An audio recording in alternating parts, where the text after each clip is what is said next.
I think I'm live. I think I'm live, guys. And I just have to make sure that I am live first and that the audio is working because StreamYard, Twitch, OBS, and YouTube was down, guys, and hence why this stream is a little bit late. So apologies for that. Hence why if you see my setup is actually completely different because all like the plugins are not working. So I'm luckily, I think I am live. I think I am live, guys. Just for me, just to make sure that the audio and everything is working before I do get started. All right. So yeah, everything's all good. Everything's all good. So we have got a latest football transfer news for you guys regarding Hugo Ekitike and Manchester United. Trent Alexander Arnold speaking Spanish. Bro, Trent Alexander Arnold to habla español, eh? It's crazy, right? And of course, other football news regarding Severe Nipan, Manchester United confirming Mateus Cunha, guys. So let's get this started with the main topic of this stream. So Hugo Ekitike, and it's coming. It's a report that was put out about 2 hours ago now. When I first seen it, it was like 20 minutes fresh. And it's from Florian Petterberg. He's one of the presenters for Sky Sports in Germany. And it says exclusive. Manchester United have now officially entered the race for Hugo Ekitike. Manchester United have made contact with Eintracht Frankfurt within the last 48 hours, expressed concrete interest and gathered all relevant information. Chelsea, Liverpool remain in the race, and now Man United are in as well. Price tag of 100 million euros. Listen, 100 mil, 100 mil, 100 mil, forget about it.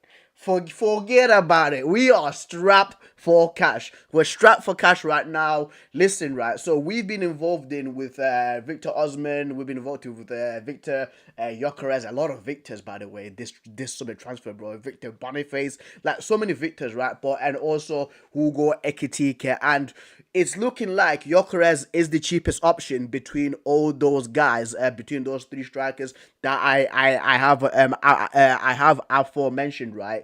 And to be honest with you guys, with this one, in my opinion, because Hugo Ekitike was at Paris Saint Germain last season and he barely played for them. Hence why he moved over to Eintracht Frankfurt and has had a good debut season with him.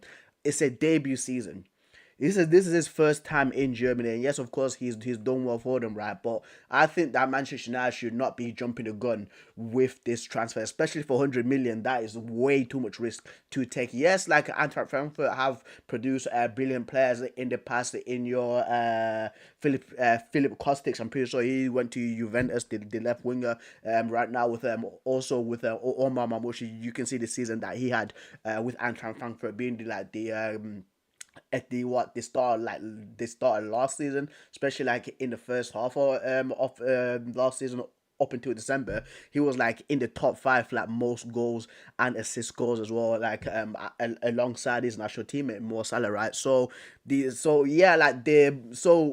Eintracht Frankfurt do produce good players, but for me, I'm holding off on this 100%. And listen, right? Like Liverpool and Chelsea can do whatever they want, like because Liverpool is like literally it was confirmed by Fabrizio Romano yesterday that they agreed a deal with by Leverkusen for Florian Wirtz for roughly around 126 million pounds. So I highly doubt that Liverpool are going to spend 100 million euros on a fresh player like Hugo Ekitike. Same thing with Chelsea. Chelsea have signed Liam Delap, right? So is this news right now? I don't know how I feel about it because once again, it's Florian Pettenberg. Maybe with like Eintracht Frankfurt, they're trying to get some like hype towards Hugo Ekitike, trying to make these other teams panic, trying to make Liverpool, trying to make Chelsea panic. Like, oh, if Manchester United are in for this, right, we should hurry up and actually try to sign this kid. And maybe that's why they've asked for that amount of money, and they are trying to get that amount of money by creating competitions between those three teams, right? And let's just check out his stats, guys, as usual, because this is what we do on these streams. And by the way, By the way, just before I do get started, because a lot of people think I'm a stat guy, I just use stats, right, just to measure the barometers of players. I'm not saying that a player is good just based on stats, because for me stats are a fugazi, right? But I just want to know like the amount of games that they played, the amount of goals that they've got, the amount of assists, where they like to basically like float around the pitch. Do they stay more on the right side? Do they stay more on the left side? Does a striker like dropping deep, especially on the heat map? This is why I like using stats, guys. And also too, right, shout out to Who Scored, Transfer Market, Opta, Scorker, and of course SofaScore for supplying these stats. So, and I'll also be comparing Victor Osimhen, Victor Gyökeres, and Hugo Ekitike, the main strikers at Manchester United, have been linked with. So let's start off, right, like with Who Scored. Let's look at Hugo Ekitike's strength and weaknesses. So his strengths are dribbling, key passes, and passing. No significant weaknesses. His style of play is he likes to dribble, indirect set piece threats. So he's good on corners. He's good on like those 18-yard like free kicks, especially those indirect free kicks, a counter attacking threats, and he likes to do left as well. So his other play is actually pretty good, and he's got great link up play. So those are his strengths and weaknesses, guys. Let's look at the goals that he scored last season for Eintracht Frankfurt, because I'm pretty sure he played the entire season. He didn't join from PSG in the winter transfer. He actually joined them in June, I think it was, or like in August or July. So anyway, here it is, right? When did he join? There you go, July 1st, 2024, right? So in the Bundesliga, 33 appearances, 15 goals and 8 assists. In Europa League, 12 appearances, 4 goals. One of them, I think, no, it wasn't one of them. I think there was 2 that he scored against Spurs, home and away. 3 assists, and in the DFL Pokal, he played 3 matches and scored 3 goals and got 1 assist. So that's 4 goal involvements in the DFB Pokal. So I'm pretty sure that's like the FA Cup version for the Bundesliga. And in total, played 48 games for Eintracht Frankfurt, scored 22 goals in all competition and 12 assists in all competitions. So that is 34 goal involvements in all competitions, guys. And again, as I like to see, like his heat map, that's the Eintracht Frankfurt team from last season. Even Omar Marmoush is still there, right? Heat map. So his heat map, he's pretty.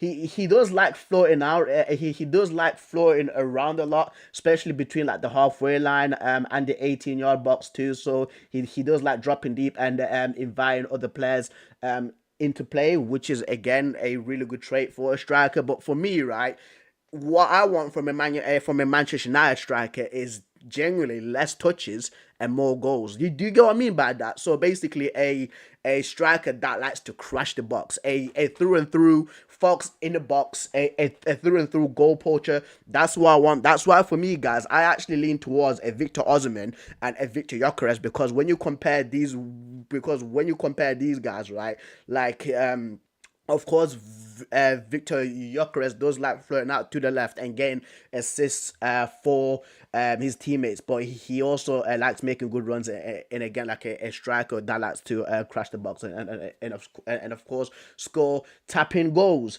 Let's see how many touches he's had as well, because yesterday I think it was Ryan Cherky or Florian Wirtz had about 1,700 touches, and that's a midfielder, so I expect that from a midfielder. There you go. So 822 touches, successful touches. So if you guys compare that to a midfielder like Florian Wirtz had more 900 more touches than Hugo Ekitike. So that's precisely right for a striker. And the comparison matrix, here it is right there. So not in the Champions League. I'm gonna compare league, guys. League, not the Champions League, because the Champions League is just a tournament. There's not enough games to go off with what players do and their habits, and of course, like the chances they created, the goals they've scored, the assists they've gotten to, and then for Osimhen, for Victor Gyökeres, they are Sporting, and it's the Premier League, but it's doing the Champions League. It's doing the Champions League. Yeah, I don't know why it's doing the Champions League, bro. It's all doing the Champions League. That's crazy. That is crazy. That is absolutely crazy. Ah. Anyway, let's compare their continental stats since that Skorka has not got the league stats for the Portuguese and Turkish league. So I want to go on appearances. I'm actually gonna go on goals. I want to look at the goals that they've scored, because I'm pretty sure that is going to be Gyökeres that's got more goals than them. Passing, I want to look at passes completed, not attempted. I want to look at long passes completed, and I want to look at crosses completed as well. Duels, especially aerial duels as well, between all these guys. And this is just, again, in the continental competition, guys. And I think it's not even picking up for Victor Osimhen whatsoever. Right. It's not even picking it up whatsoever, bro. And that's really frustrating, man. Because you think that scorecard would be on top of this with the compare matrix. Let me try stat. Should I try StatMuse? Nah, StatMuse wouldn't work. So let me put a player comparison. Player comparison football. Not even data MB. Not even who scored. Should we try who scored? Let's try who scored. Let's try who scored. Let's try who scored. Not Mo Salah. I want to do Bundesliga. The Bundesliga, Germany, Bundesliga. Not Augsburg. Eintracht Frankfurt. And it's going to be Hugo Ekitike. And then this one is going to be the Portuguese league. Portuguese Primeira Liga. It's there. And we're going to go to Sporting Clube de Portugal. Sporting CP, Sporting Clube de Portugal. It's gave me Conrad Harder, who's another good player, by the way, guys. Like Conrad Harder, I'm looking forward to see what he does. Because it's highly looking like Victor Gyökeres is definitely leaving. So I want to see what Conrad Harder is gonna do, because he's like a mixture of, like, and it's gonna sound so wrong in me saying this, but he's like a mixture of like Højlund and Haaland put together. I'm pretty sure he's Danish. Was about like 5'10", 6 foot odd, and is really fast and strong. So it's gonna be interesting to see what he does. Turkish league, Turkish Super League, Galatasaray, the Castle of Istanbul. We're gonna go to Victor Osimhen. Submit. So here we are, guys. So here we are right now. So appearances. So they've all played roughly 30. So it's a mean average of 30 games. Minutes. Victor Gyökeres has played more minutes between the three players. Victor Osimhen, Victor Gyökeres, and goals. Victor Gyökeres has got more goals than Victor Osimhen and Hugo Ekitike. I'm pretty sure that's literally he's literally almost got more goals than them combined. He's literally got more goals than them combined, bro, and that's literally beating them by one. That's crazy. Assists. Hugo Ekitike has got more assists than Victor Osimhen and Victor Gyökeres. Less yellow cards for for Hugo Ekitike, and pass completion. Hugo Ekitike has got more on 76%, and aerial duels 1. Victor Osimhen is the better aerial threat for them, and Victor Gyökeres has got more man of the matches, and has got the higher average match rating of 8.08, right? And that's very important, by the way, if you look at Victor Osimhen, because Victor Osimhen, like, one of the key things as well that I notice about him is his aerial threat, dude. Like, Victor Osimhen is a tremendous athlete, quick, strong, and once again, as you see that, like an absolute aerial threat, right? And there is a few things that, like, sporting fans, that football fans that have watched Victor Gyökeres, their gripe is basically, like, with Victor Gyökeres, is like he doesn't score enough headers. They said that he's scared to actually header the ball, right? And you've seen it there, like honestly, yeah. Yeah, he's got the fewest between those three strikers. But listen, guys, like for me, once again, like with United, Manchester United should be going after an established striker, not a striker like Hugo Ekitike. And I like what Goldbridge said as well. He likened it to like an Isak situation, because with Alexander Isak, he was at Real Sociedad for I think for like 2-3 years, did well for them there, right? But once again, he wasn't very experienced. We went to Newcastle. Newcastle took a chance on him, and look at him right now as one of the top five best strikers in world football, right? But with United, we can't afford to do that, especially for 100 million euros, dude. That's crazy. That's like 80 million. That no, it's what 80 million. 85 million pounds. So yeah, listen, bro. But anyway, yeah, that's the heat map, and then of course that's the heat map for Victor Osman. As you can see, he doesn't like dropping deep. He actually stays in the box and gets a lot of tap-ins like that. So yeah, but guys, once again, for me, I genuinely would prefer Victor Gyökeres or Victor Osman once again. But anyway, we do move. We do continue with the other football news that's been going on around the world. And for me, when I first seen this, I was dead. I was actually laughing my head off, dude, when I saw this, man. Trent Alexander Arnold. Trent Alexander Arnold 360 on Instagram posted this, right, and they said like Trent Alexander Arnold giving a full interview in fluent Spanish. I was like, fluent Spanish, Trent, fluent Spanish, Trent Alexander Arnold. Like, when did he get the time to learn fluent Spanish, guys? Learning Spanish, right? Like, yes, don't get me wrong, you can pick it up, and somebody on X actually went and broke it down to like basically from a non-Spanish speaker to a fluent speaker to how long it takes, right? And it's 2 years. It's 2 years. Let me show you guys. Right now, man. Let me show you guys right now. And by the way, man, it's good to see Moussa Dembele playing football again. It's good to see Moussa Dembele playing football once again, bro. Like Moussa Dembele, for me, he was absolutely unreal. Shout out to him, right? So the Anfield Buzz, it wasn't the Anfield Buzz, right? But I did try to find that original post. I couldn't find it, but this is the closest one that I could have. So our ex-captain has been learning Spanish for 2 years. Our ex-vice captain joined a club that's beaten us in two European Cup finals, and our ex-vice captain left on a free. This is a bridge that will never be repaired. The legacy of Trent Alexander-Arnold. That is crazy. That's crazy. Trent, he's literally been learning Spanish, right, for 2 years. And the thing is, too, it was Cecil from AFTV. There was one episode like last year. I think it was last year in like pre-season. They went to America. I think it was like when Man United played Arsenal, right? And I think they were in Miami. And Cecil was in a nightclub in Miami, and he's seen like it was Jude Bellingham, like Mbappe, right? The Real Madrid squad with Trent Alexander-Arnold in like this like private VIP room in Miami, and basically Cecil was trying to tell a Liverpool fan, I think his name's Alex, right, that like, yo, like it's actually not looking good for you, bro. Like Trent is out here partying with these Real Madrid guys. They didn't believe him, and look now, bro. My man's out here saying, oh, todos, buenos tardes, like good afternoon, everybody. I want to win trophies with Real Madrid. Like, I want to show them the player that I am. And I'm just thinking to myself, this is crazy. This is crazy, bro. Like, this guy is learning fluent Spanish, bro. Guys, listen, if Cole Palmer, if Bukayo Saka, who else is there?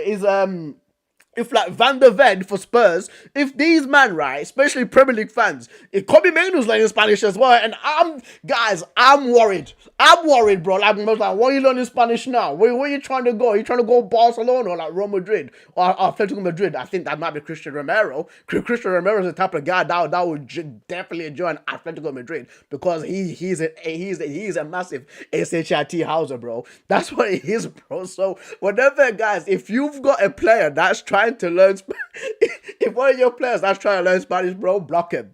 I would actually put a rule right now. If I was a chairman, I'll put a rule right now. No player in my club is learning another language. You're not learning another language, bro, because it's a red flag now, fam. You got Trent out here speaking full on Like, it's not perfect Spanish. Don't get me wrong, right? It's not perfect Spanish, but it's like Spanish like that can actually like get him like around town if he's like a tourist, bro. That is mental. That is absolutely crazy, dude. That is absolutely crazy. I love Madrid, mate. And he's gonna be wearing number 12 as well for Real Madrid. And people are asking like, why is he wearing like number 12? I'm pretty sure. I think it's Dani Carvajal. That's number 2 for Real Madrid. I am pretty sure it is Dani Carvajal that is wearing number 2 for Real Madrid, or does he wear number 24? Players. Let's jump on players. So number 2, yeah. So it's Dani Carvajal. So of course a right back, guys. Right back is always known as a number 2. So the next step from a number 2, the next number that's got a 2 in it is number 12, and of course it is what Trent is wearing. But I'm surprised that he's not wearing number 66, because number 66 is actually a really cool number in my opinion. I'm a fan of like these obscure numbers where you've got somewhere wearing number 99, number 94, 67, 56. I like these numbers, but yeah, it's crazy. It is absolutely crazy. It is absolutely crazy, bro. And they even showed it. they even showed right, like that corner taken quickly by Trent at the presentation, dude. This is mental. This is mental, bro. This is absolutely crazy. This is absolutely crazy. Good afternoon. Gracias tanto, Presidente Florentino Perez. Thank you, President Perez, bro. Thank you. This is great. Gino Perez. And the club for this opportunity. Fichar por un club como Real Madrid no sucede todos los días. This doesn't happen every day. Yeah. It's a dream come true. Estoy muy feliz. He says he's very happy. I'm very happy and proud to. Yo, bro, this is coming from somebody who's been taking Spanish lessons as well, guys. This is coming from somebody who's taking Spanish lessons. When I was listening, I was like, what's going on? What is absolutely going on, bro? And I want to see the comments, bro. Failing to prepare is failing to fail. He started taking Spanish lessons last year when they thought he'd stay in Liverpool, bro. Yo, mate, that's crazy, bro. That's crazy, fam. Guys. This is coming from a guy who's literally learning French and Spanish at the same time. Oh my days, dude. Oh my days, bro. Amazing. He's picked up language in 2 weeks. Clever guy. Oh my lord, man. But anyway, we'll move on, guys. We'll move on to the other news. So, Matheus Cunha has been confirmed by Manchester United, right? And I tell you what, right?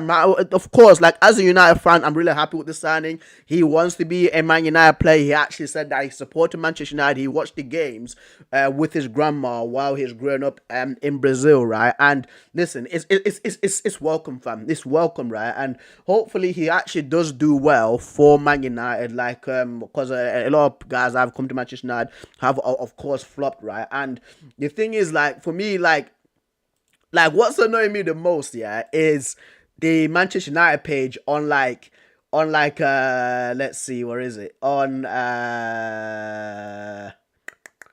you go. On X.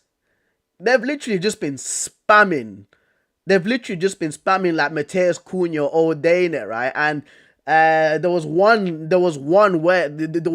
basically just saying, it said something. I was like, okay, guys, we get that we've signed him. We need to sign more players and sell players, right? There's no time for dilly-dallying, bro. There is no time for dilly-dallying, fam. So I'm happy that he's joined Manchester United. Hopefully we do get that Brian and Mbeumo deal done, and let's see what's going on with either Victor Gyökeres and Victor Osimhen too, right? And let me just jump on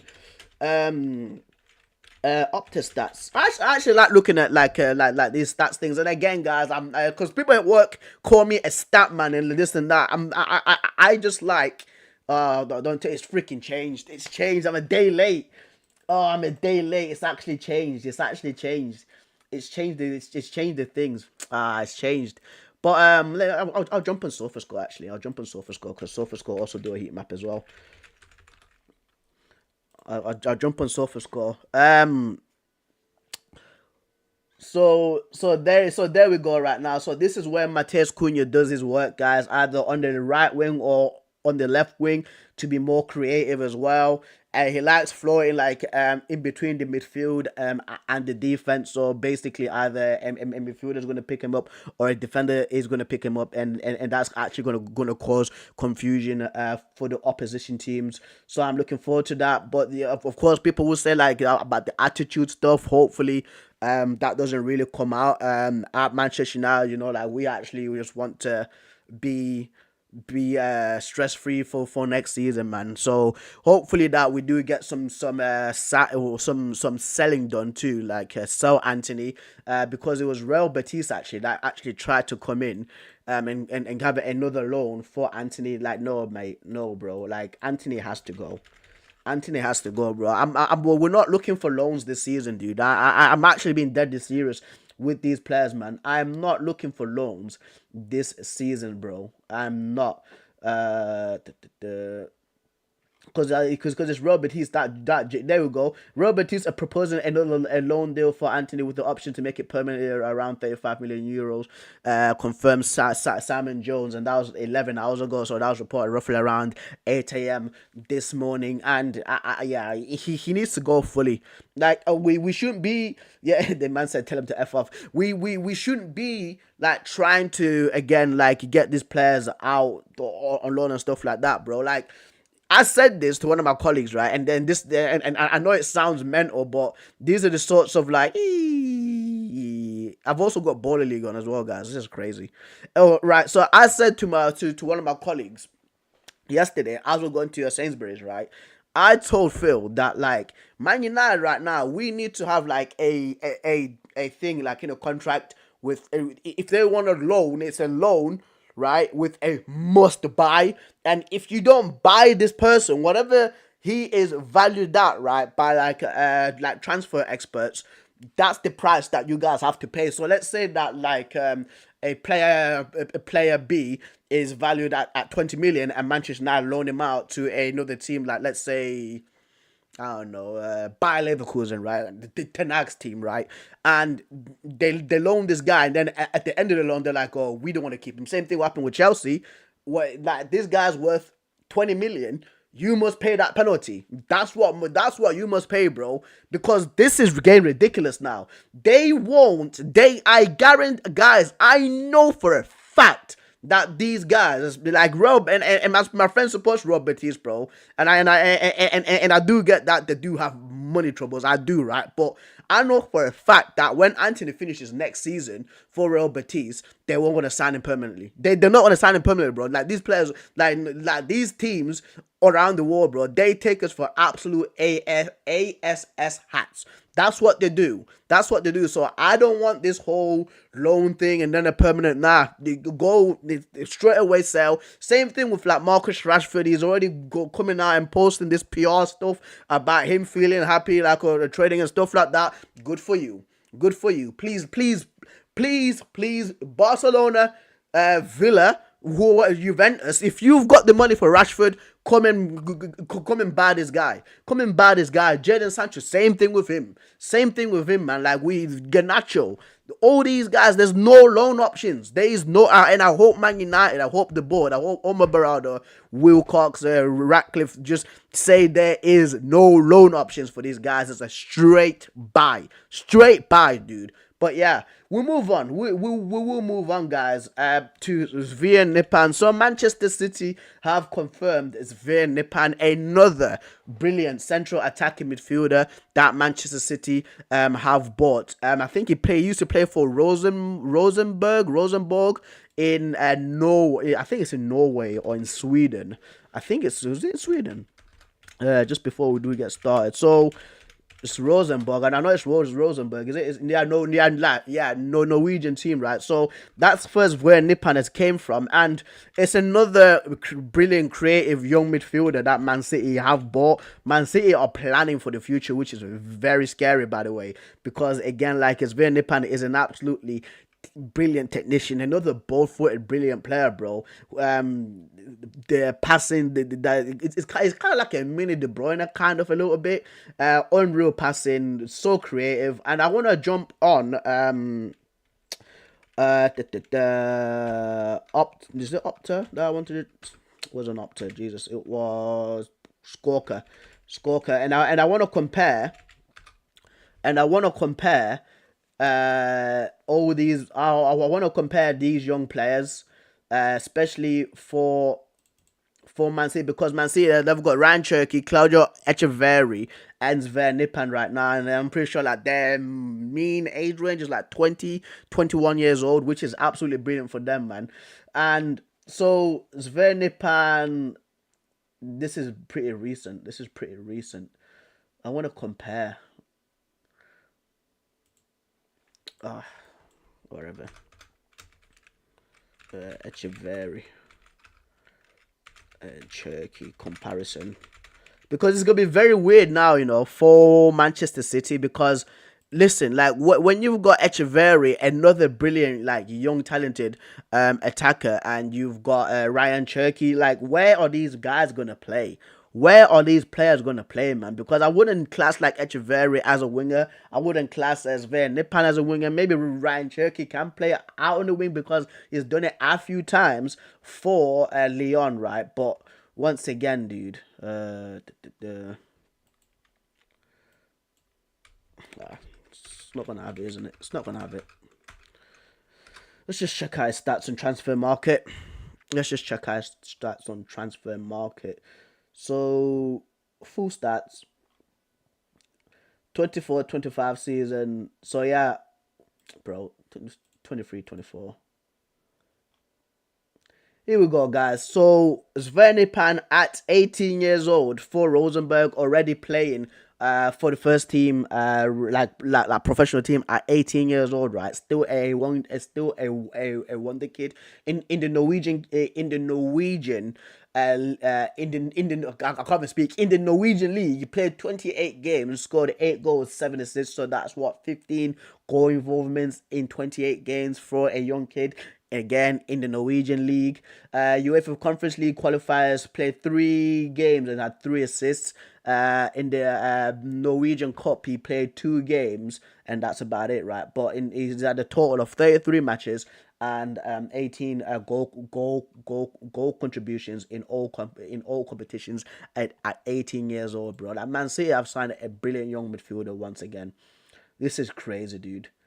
This is crazy, man. And Manchester United were actually in for him. I'm pretty sure that Sven Nipan was doing like a little tour around England. And I think he went to Villa, he went to United, he went to Man City. I think he went to Arsenal, went to Liverpool. I think that's the tour that he was doing, and he was trying to pick out which team is brilliant for his progression. And I tell you what, right? And speaking honestly, as a United fan, I'd say that like he because our academy, where we are good for producing talented players. Manchester United, like like whatever people say, United are good. Like our academy is good, right? But also Manchester City's academy recently in these last 7 years has been unreal too. Like the amount of players, right, that have come from Manchester City's academy, Manchester City academy, former players. Manchester City's former academy players is, well, come on, man. You know, you guys know what I mean. I have to go up there. Yeah, so from April 2024, this is okay. So this is the 11. So in goalkeeper James Trafford, who is at Burnley, Jeremy Frimpong, Tosin Adarabioyo, who's a centre back for Chelsea, Eric Garcia, I'm pretty sure he's at Barcelona, Angelino, who's at AS Roma, Romeo Lavia, who's at Chelsea, Alex Garcia, Cole Palmer, Marco Olise, who's one of the standout players at Bayern Munich, Jadon Sancho, Ellis Sims, I think he was at Coventry, honourable mentions, Brahim Diaz at Real Madrid, Kelechi Iheanacho Bazuni, Kieran Trippier, Ben Mee, Shea Charles, Carlos Borges, Lucas and Felix Nyemecha, Tommy Doyle, Loris Karius, Liam Delap. Like the list goes on, guys. So with Vernipan choosing Manchester City for his development, I'm not mad at it. I'm not mad at it. Like, I just wish that Manchester United should have done something much more better in signing these other players, in Franco Mastantuono, in Claudio Echeverri, in Ryan Cherky, in Vernipan. You get what I mean? Like, up and coming, brilliant, creative players who've got world class potential. So I'm fuming about that one, guys. I'm absolutely fuming. But anyway, guys, I'm going to check out the new Manchester United kit just to finish it off. I'm going to check out the Man United kit just to finish it off because, actually, you know what, right? Because it's Manchester United kits 25-26. So our home kit of course has been officially unveiled, but I want to look at older kits because I want to put home away and third kit. Because for me, guys, like last season, I was gonna get a kit, but with the crap season we had, I was like, I'm not spending my money. I am not spending my money on these kits, right? And listen, right? Like, so these are the confirmed kits for next season. No, it's not confirmed actually. Is it these ones? Something along those lines. No, it's not. That's not the one. That's not the one. Almost had me there. But I've seen the third kit and the home kit. Let me jump on X, man. Screw it. X is where you get all the proper news from. Not these mainstream liars, bro. Right. So here is the new Manchester United kit, and it was unveiled, and Mateus Cunha is holding it right now. Listen, I tell you what, right? Like, guys, people know how I feel about Adidas. I'm not Adidas's biggest fan. I'm more of a Nike guy. I prefer the Nike kits that we had in the 2000s and in the early 2000s, right? I think it was like 2016 when we changed it over to Adidas. And so some Adidas kits have been hit and miss. Don't get me wrong. Like the last 3 years one, especially the one, it was like the 23-24 season, where it was just literally like the symbol, it was just like literally the Red Devil. I really like that one. It was like white. If you guys remember, we played Galatasaray away in that kit. I really like that kit. Instead of me describing it to you, let me just show you. Man United third kit 2023. It's the white one. It's this one there. I really like this kit with literally like just like the Red Devil there. Absolutely unreal kit. I was a fan of this striped kit, but I never got it. The lime kit was absolutely disgusting, but this home kit, I'm kind of like meh. You get what I mean? Because it's literally a mixture of this season. So it's a mixture of the 24-25 and the 23-24 kit.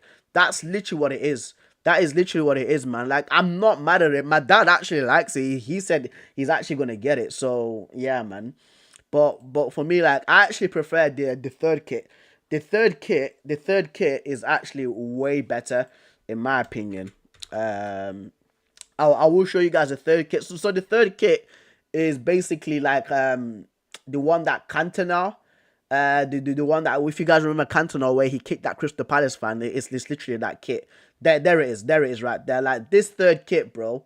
This third kit is nice. I like this third kit. And there's little like there's little like what images, and it's like a striped one as well. But like the stripiness is like faded black.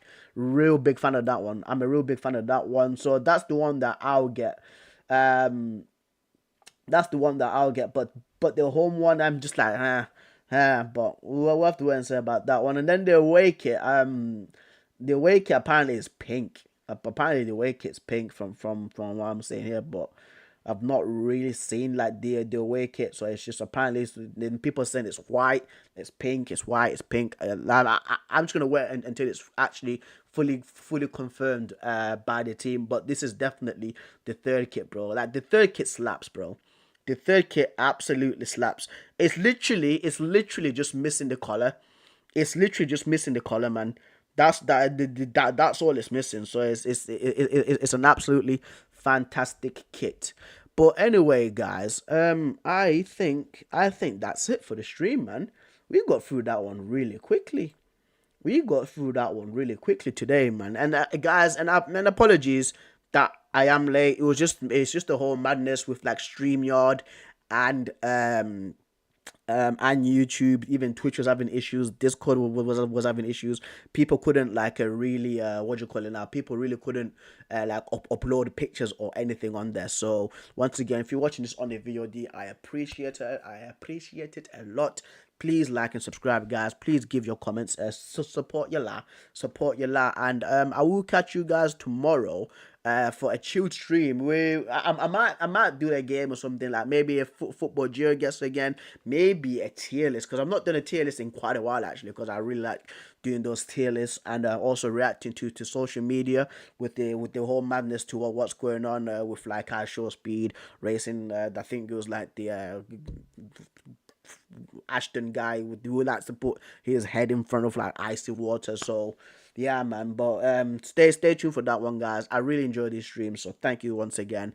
And yeah, I will catch you a lot later. Peace.